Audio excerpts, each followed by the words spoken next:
যাচ্ছে এবি হঠাৎ করে বুলিকে কোলে তুলে নিচ্ছে, যা দেখে সবাই অবাক হয়ে যাচ্ছে। কিন্তু কেন জানতে হলে স্কিপ না করে পুরো ভিডিওটা দেখতে থাকো। বন্ধুরা, আমি অনু, আপডেট উইথ অনু চ্যানেলে তোমাদের স্বাগত। আমি চলে এসেছি কথা সিরিয়ালের আপডেট নিয়ে। কথা সিরিয়ালে তো দেখা যাচ্ছে যে আমাদের শশীভূষণ গুহ এখন পাড়ার প্রেসিডেন্ট হতে, এরপর পাড়ায় গ্রীষ্ম উৎসব হবে।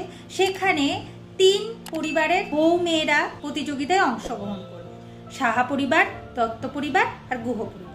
সেখানে নাচ গান প্রতিযোগিতা সমস্ত কিছু হয়। গুহ বাড়িতে এখন খুশিরা। অন্যদিকে এই খুশির মধ্যেও তলে তলে রিচা তার কাজ চালিয়ে যাচ্ছে।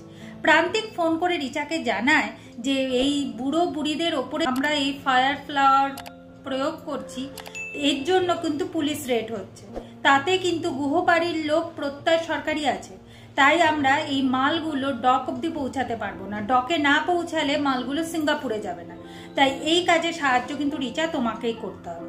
রিচা এখন চিন্তায় পড়ে গেছে, তাই রিচা তার বাবার কাছে ফোন করে সাজেশন নেয় যে কিভাবে কাজ করবে। তার বাবা সাজেশন দিয়ে দেয়।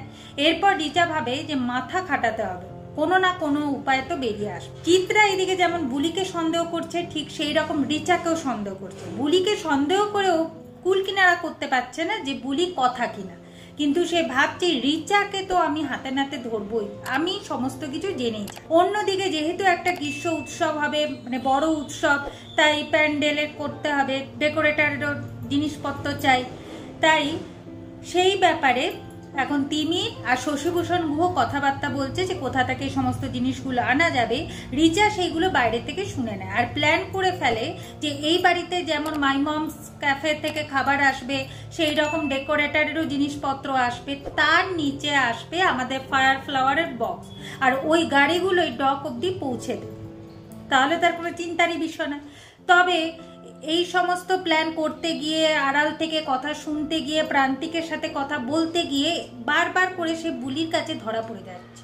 বুলি ভাবছে যে রিচাকেই ফলো করতে হবে, আর রিচা কি করছে সেটা জানতে হবে, না হলে গুহ পরিবারেরই ক্ষতি হতে চলে। অন্যদিকে এবি বুঝতে পারছে যে বুলি কোনো সহজ মেয়ে নয়, তাই এবি চাইছে বুলিকে চোখে চোখে রাখতে। তাই সে বুলিকে বলে আমি তোমাকে পার্লারে নিয়ে যাব, তুমি ওখানে কাজ শিখবে, আবার আমি তোমাকে নিয়ে আসবো।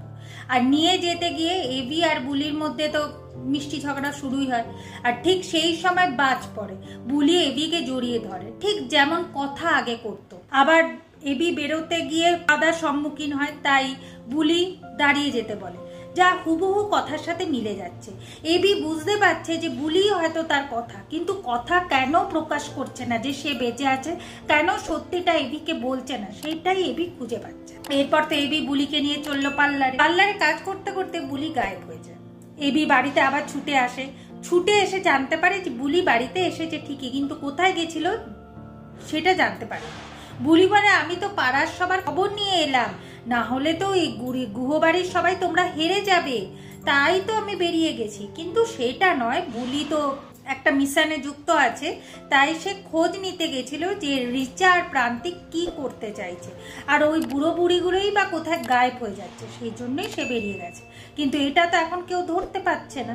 এখন বুলি বলে যে তোমাদের চিন্তা নেই, তোমাদেরকে আমি নাচ শিখিয়ে দেবো। কি গানে নাচ করবে না, টুনির মার গানের নাচ করবে। সে তো নাচ করছে, আর সে যা নাচ করছে তা দেখে তো সবাই বিরক্ত হয়ে যায় যে এই নাচ যদি স্টেজ পারফর্মে করে তাহলে তারা তো গোহারার হারবে। এখন এবি ছুটে এসে বুলিকে থামায়, বুলি তো ছোটাছুটি করতে থাকে।